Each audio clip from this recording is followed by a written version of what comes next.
Bon l'équipe, j'ai une question à vous poser. Tout le monde dit que le Real Madrid est avantagé par l'arbitrage. Mais expliquez-moi pourquoi ce but de Kylian Mbappé a été refusé.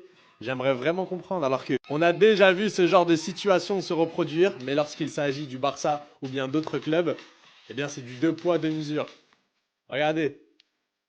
Comment. Elle est où la différence? Très honnêtement, très sincèrement, expliquez-moi s'il vous plaît.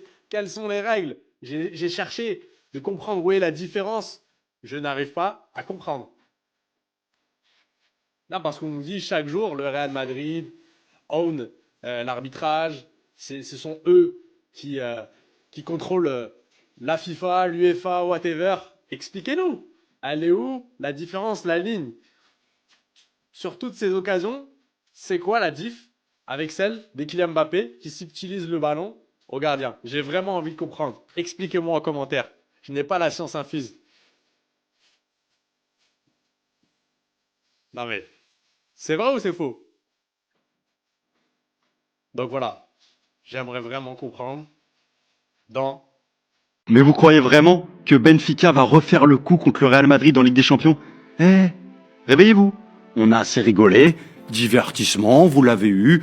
But du gardien de but, 4 buts à 2, 2 cartons rouges pour le Real Madrid. Arbitrage favorable, voilà, coup franc un peu imaginaire hein, sur le but du gardien de but. On peut parler du but refusé à Mbappé aussi.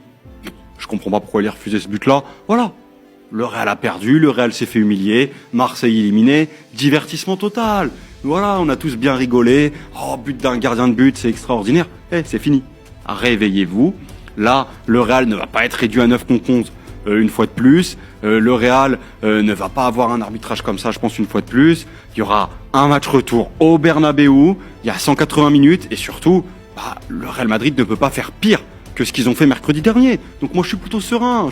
En plus, t'as le meilleur buteur, le meilleur joueur du monde qui a mis même un doublé mercredi, Kylian Mbappé. Tranquille, ça va le faire, tranquille.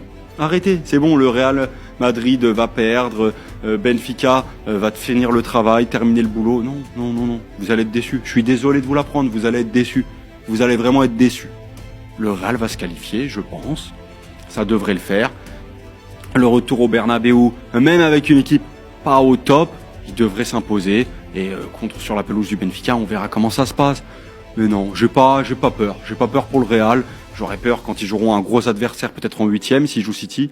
Mais là, pour le moment, je suis plutôt serein. Donc non, voilà, votre divertissement, vous l'avez eu. On l'a eu. Très bien.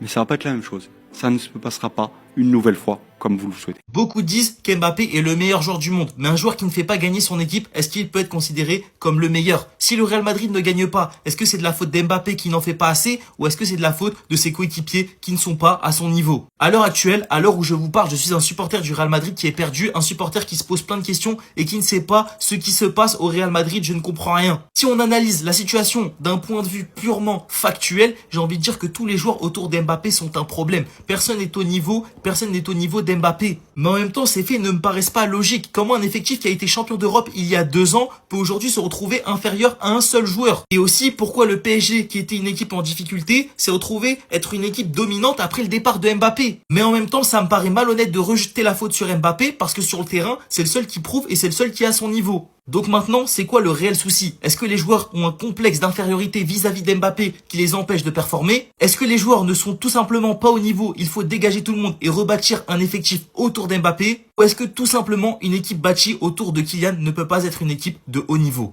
Donc les gars, je vous laisse vous abonner, me donner votre avis en commentaire, en amont, en aval, et nous on s'attrape à la prochaine.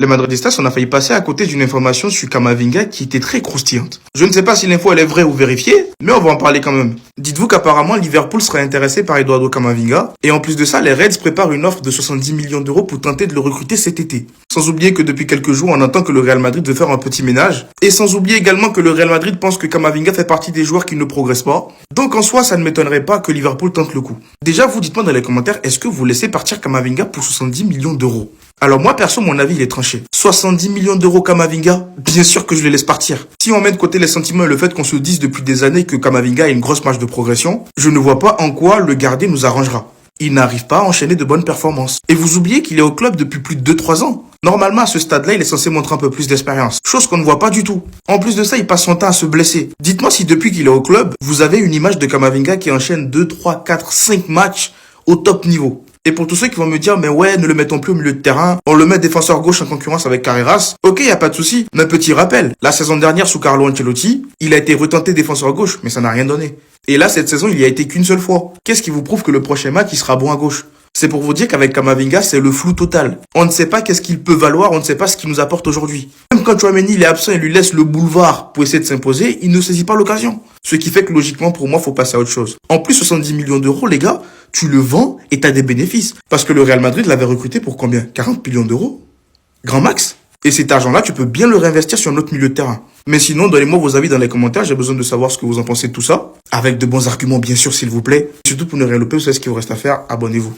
Madridistas, aux dernières nouvelles, le Real Madrid aurait dit non à Bruno Fernandes et à Ruben Neves. Et ce n'est pas moi qui le dis. Ruben Neves a proposé ses services au Real Madrid. Le joueur souhaitait rejoindre le club dès ce mois-ci, mais les dirigeants madrilènes ont dit non. Le non, il était en majuscule. Le Real n'envisage aucun recrutement en janvier. On aurait pu se dire, allez tranquille, ça se limite à ça. Mais en fait, pas du tout. Bruno Fernandes a été proposé au Real Madrid ce mois-ci, mais le club a dit non. Et c'est pareil, le non, il est toujours en majuscule. En fait, je préfère rire.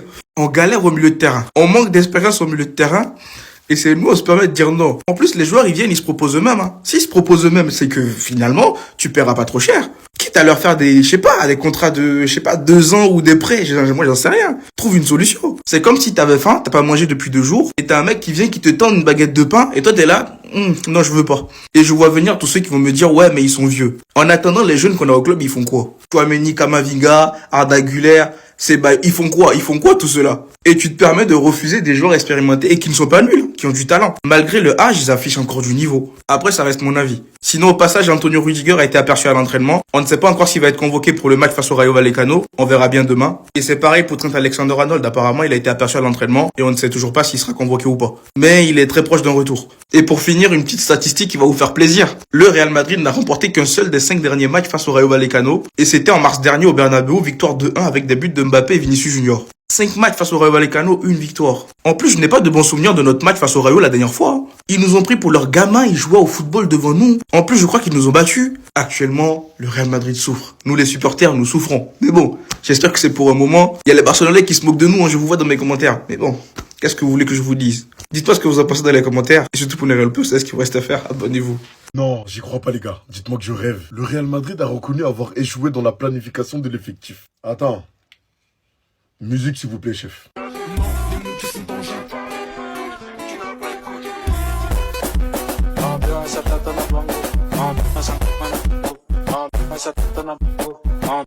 Ils n'ont pas réussi à remplacer Toni Kroos et Luka Modric. Le club attendait davantage de Tchouaméni, Camavinga et Arda Güler. Mais ça n'est pas arrivé. En vrai de vrai, merci Benfica. Merci à tous les clubs qui nous ont tapé cette saison en fait. Oui, merci parce que ça a permis au club d'ouvrir les yeux en fait. De enfin reconnaître qu'ils ont fait des erreurs de casting. Ça fait des mois et des mois qu'on vous dit qu'il faut remplacer ces deux-là. Parce que les joueurs qu'on a actuellement dans l'effectif n'ont pas le niveau. Mais finalement, faut vous dire dans quelle langue en fait. Parfois, je me pose des questions les gars. Est-ce que les dirigeants ils regardent les matchs? Parce qu'il faut pas être sorcier pour voir que cette équipe manque de qualité au milieu. Je comprends pas. Donc il aura fallu qu'on se fasse tabasser par tout le monde, de virer un coach pour comprendre que finalement c'est peut-être les joueurs le problème.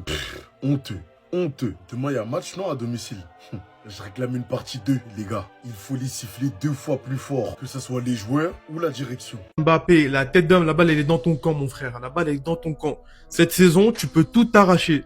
Une Coupe du Monde, une Ligue des Champions, une Liga, etc. Tu peux tout arracher et prendre ton ballon d'or. C'est soit tu te réveilles, ou soit on va rajouter une photo là-dedans, ça y est, frère, elle a marre. Parce que là, Mbappé, on n'en voit pas assez dans la tête, dans le mental. La tête d'homme, carrément dans le mental. Il en a là-dedans. Regardez tout ce qu'il a perdu, il s'est relevé. Finale de Coupe du Monde. Un joueur qui a été autant décisif dans une finale de Coupe du Monde, il aurait perdu, il serait jamais relevé. Lui, il s'est relevé. Sinon, on voit la force mentale de Kylian. Mais là, la tête d'homme, tu dois tout arracher. C'est une saison rédemption, mon frère. Let's go.